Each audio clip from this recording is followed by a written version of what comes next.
어제 우리는 이 나병 환자에 대한 규례를 함께 나누었습니다. 그 정결 예식의 과정들을 속속히 우리가 살펴봤는데요.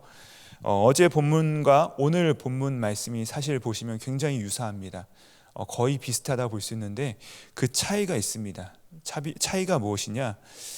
만약에 이 나병 환자가 가난할 경우는 어떻게 할 것이냐에 대한 문제입니다. 가난한 나병 환자를 위한 정결례가 나오는 것인데, 근데 여러분 잘 보시면 그 규례가, 그 순서가 거의 동일합니다. 똑같습니다. 하나님께서 줄여주시지 않습니다. 생략하지 않으시다는 것이죠. 이거에 저는 이것을 보면서 이것이 바로 하나님께서 우리를 향한 마음이시지 않을까라는 생각이 들었습니다. 하나님은 부한 자나 가난한 자나 또 힘이 있는 자나 연약한 자나 똑같이 번거로울 정도로 그 예식을 반복하심으로써 우리에게 대한 그 하나님의 마음을 보여주기를 원하시는 것이죠. 어제 이 나병 환자의 예식을 말씀 보셨겠지만 이 예식이 굉장히 구체적인 절차들이 나오잖아요. 굉장히 복잡합니다. 먼저 어떻게 하죠? 이 제사장에게로 데려갑니다. 제사장에게로 나병 환자가 데려감을 당합니다. 나병 환자가 스스로 나아가지 못하고 누군가가 그를 데려가 나가는 것이죠. 피동성입니다. 저는 이것이 굉장히 중요하게 느껴졌습니다. 사실 이 에덴 동산에서의 범죄의 정체가 무엇이죠? 에덴 동산에서의 범죄의 정체, 그것이 바로 자기 스스로 이 모든 것을 주도하려는 것이죠. 내가 모든 것을 내 힘으로 어떻게든 하려는 것이죠. 그런데 우리가 그리스도 안에서 새롭게 되었다는 말은 무엇입니까? 완전한 피동성이죠. 완전한 이끌림인 것입니다. 하나님 앞에서 그분이 원하시는 바에 이끌림을 당하는 것, 즉 회복하는 것이죠. 그런데 그분이 원하시는 대로 이끌림을 받는 자는 그냥 내가 어쩔 수 없이 끌려가는 것이 아니라 이끌림 가운데서도 적극적으로 그분 앞으로 나아가는 것입니다. 이렇게 데려감을 당하는 것이죠. 그 다음에 어떻게 하죠? 공개적으로 그 죄에 대해서 그 몸에 있는 그 병에 대해서 진찰을 합니다. 그리고 피의 희생 제사를 그 앞에 드리게 되는데, 그리고 나서 자유를 선포하게 되는 것이죠. 자, 그 다음에 그 옷을 벗기고 또 그 몸에 있는 모든 털을 다 벗깁니다. 다 밀고 몸을 씻습니다. 그 다음에 무엇을 하죠? 제물을 가져다가 속건제와 속죄제를 드리는데, 그 제물의 피를 이 오른쪽 귓부리와 또 오른쪽 손가락과 오른쪽 발가락에 뿌리는 것을 볼 수 있습니다. 바릅니다. 그리고 나서 기름을 바르죠. 이렇게 함으로써 피와 기름으로 모든 제사가 끝납니다. 피는 희생이고 기름은 무엇을 의미합니까? 새로운 삶의 시작이죠. 사명의 시작을 의미하는 것입니다. 그러니까 새로운 일상 가운데 이 하나님의 뜻 안에서 살아갈 수 있도록 자유를 보장해 주는 것이죠. 그것이 바로 이 나병 환자의 규례인 것입니다. 오늘 본문은 어제 말씀과 똑같습니다. 그런데 그 초점이 어디 있다 말씀드렸습니까? 바로 가난한 나병 환자에 대한 것입니다. 이 가난한데 나병 환자입니다. 나병 환자인데 가난한 것입니다. 여러분, 돈이 전부는 아니지만 우리는 마치 돈이 전부인 것처럼 보이는 세상 속에서 살아가고 있습니다. 돈이 모든 것을 결정짓는 것 같은 세상 속에서 살아가고 있습니다. 우리가 볼 때 세상 가운데서 돈은 그 모든 시공간을 초월해서 위력을 발휘하는 것처럼 보입니다. 그런데 오늘 말씀의 주제는 바로 돈 없는 나병 환자입니다. 돈이 없습니다. 여러분, 나병 환자임에도 충분히 저주스러운데, 구약적 관점에서 나병도 저주이지만 가난함 역시도 하나님께로부터 배척받았다는 증거로 보여졌다는 것이죠. 결핍도 저주였습니다. 그런데 우리가 너무나도 조심해야 될 것이 무엇이냐면, 이 나병 걸린 환자, 이 나병이 걸렸다는 것은 이 나병이 걸린 환자의 잘못 때문만은 아니라는 것이죠. 만약 우리가 욕심을 너무 많이 부리고 너무 많이 죄를 져서 또 이기적이어서 나병이 걸렸다 하면 사실 우리 중에 대부분이 나병에 걸릴 것입니다. 그런데 우리가 얼마나 이 나병 걸리지 않았잖아요, 그렇죠? 우리가 얼마나 이기적이고 얼마나 죄성이 많습니까? 근데 우리 모두가 다 나병에 걸리지 않았다는 것이에요. 따라서 그가 왜 나병에 걸렸는가, 걸리지 않았는가를 대해서는 그가 죄인이기 때문에 걸렸습니다라고 함부로 말할 수는 없는 것입니다.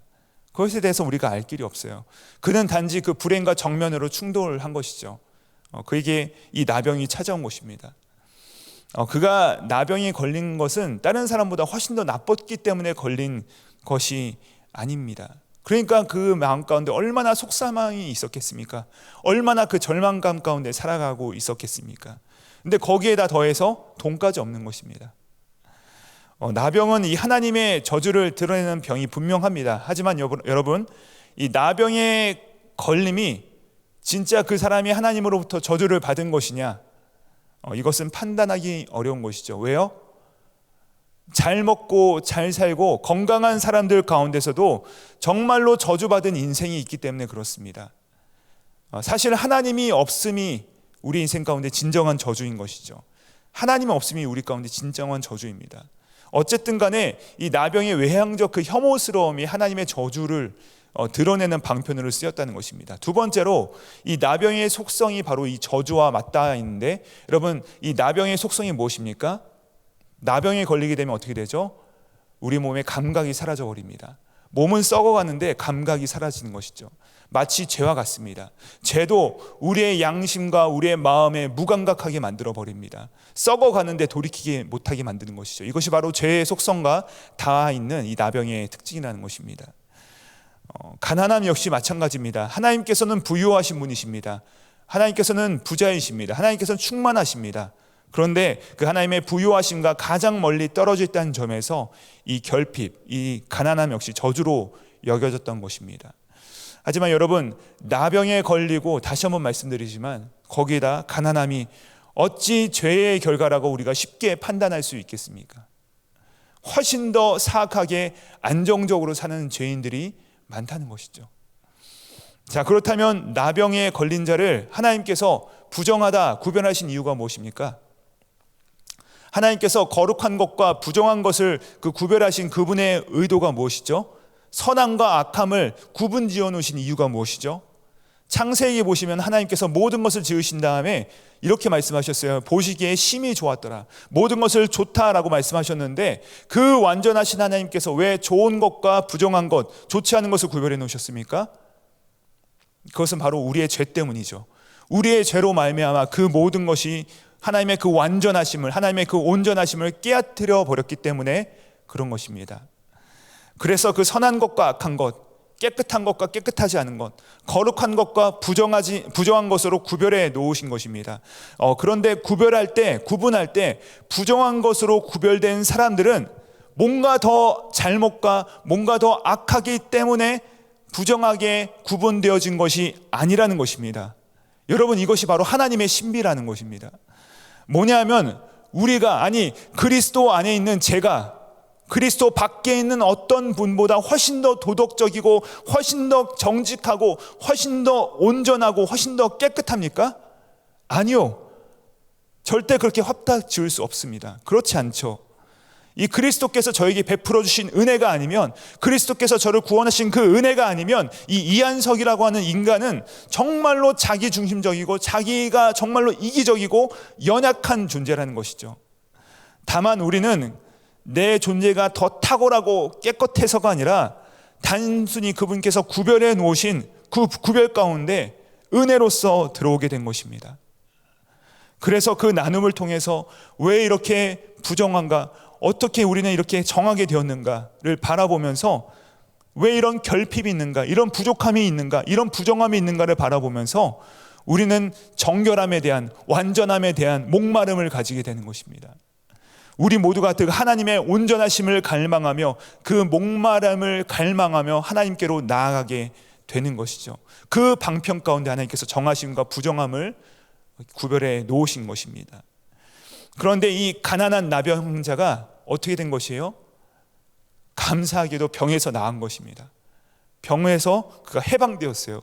이것이 얼마나 기뻐해야 될 일이겠습니까? 정말로 축복해야 될 일이죠. 축하해야 될 일이죠. 온전함으로 한 걸음 나아가 하나님의 정결하심, 하나님의 그 부요하심으로 나아가게 된 것입니다.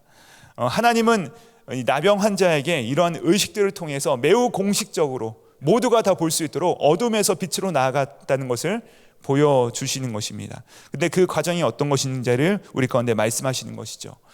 여러분, 하나님께서 그가 나병에서 나왔지만 그가 가난하다는 사실을 알고 계셨어요. 그 모든 사실을 알고 계시기 때문에 오늘 본문 말씀 보시면요, 어제 본문과 다른 점이 무엇이냐? 재물을 확 줄여주십니다. 그가 드려야 될 재물들을 확 줄여주세요. 여러분, 그가 나병 환자였던 자가 이제 치유함을 받아서 깨끗함을 받고 자기 공동체로 복귀하는 효과는 똑같습니다. 하지만 그를 충분히 헤아려 주신 것이죠. 그의 상황을 이해해 주신 것입니다.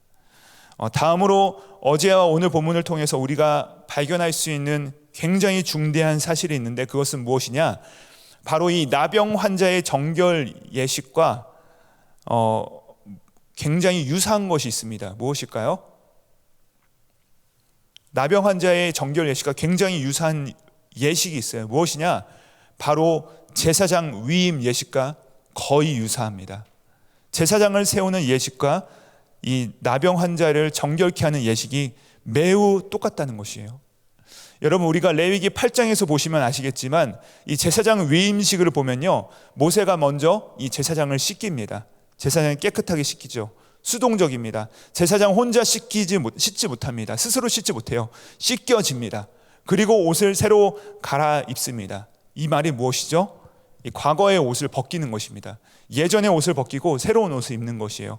그래서 씻기고 모든 것을 새롭게 입히고 그 다음에 이 제사장이 가지고 온 제물의 피를 제사장의 귓부리와 오른쪽 손가락과 그리고 발가락에 바릅니다. 그리고 나서 그 기름을 제사장의 머리에 붓습니다. 나병 환자가 정결케 되는 과정도 여러분 보시면 동일합니다. 데려와서 그를 씻고 옷을 벗기고 심지어 그 몸에 온 털을 다 밀어버리고 거기에다가 또 뭐까지 같아요? 그의 귀 뒤에다가 피를 바르고 손에다가 피를 바르고 발에다가 피를 바르고 그 남은 기름은 그의 머리에다가 붓습니다. 이렇게 의식이 같다는 것은 우리에게 무엇을 생각하게 합니까? 제사장은요, 여러분, 가장 거룩한 존재입니다. 가장 탁월한 존재고 나병 환자는 가장 비천한 존재입니다. 그런데 하나님께서는 그 두 예식을 똑같게 하셨어요. 그렇게 하심으로 우리 모두에게 이 제사장과 나병 환자가 공존함을 상기시키게 하시는 것입니다. 기억나게 하시는 것입니다. 제사장은 나병 환자를 정결하게 하는 모든 예식들을 진행할 때 제사장 스스로도 나도 자신도 이 나병 환자였음을 기억하게 하는 것이죠. 또 나병 환자가 이 제사장을 통하여서 이런 의식을 함으로써 나병 환자도 곧 이 과정을 통하여서 자기도 이 왕 같은 제사장이 될 것임을 우리에게 알게 한 것입니다. 사실 더 이상 구별이 없는 것입니다. 누구 안에서요? 그리스도 예수 안에서 더 이상 구별함이 없다는 것입니다.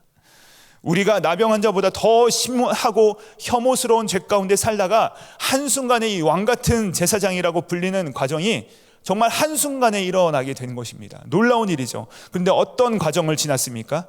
무엇을 통과했습니까? 바로 예수 그리스도의 십자가의 피와 그가 보내신 성령님의 기름 부으심을 통하여서 이 피와 기름을 통하여서 우리가 새로운 삶으로 나아갈 수 있게 됐다는 것이죠. 그래서 여러분, 죄 가운데 살아가는 우리의 일상적인 이 비참한 일상에서 하나님께 속한 이 복된, 이 축복된 삶으로 나아가는 과정은 제사장이나 나병 환자나 모두가 다 동일하다는 것입니다.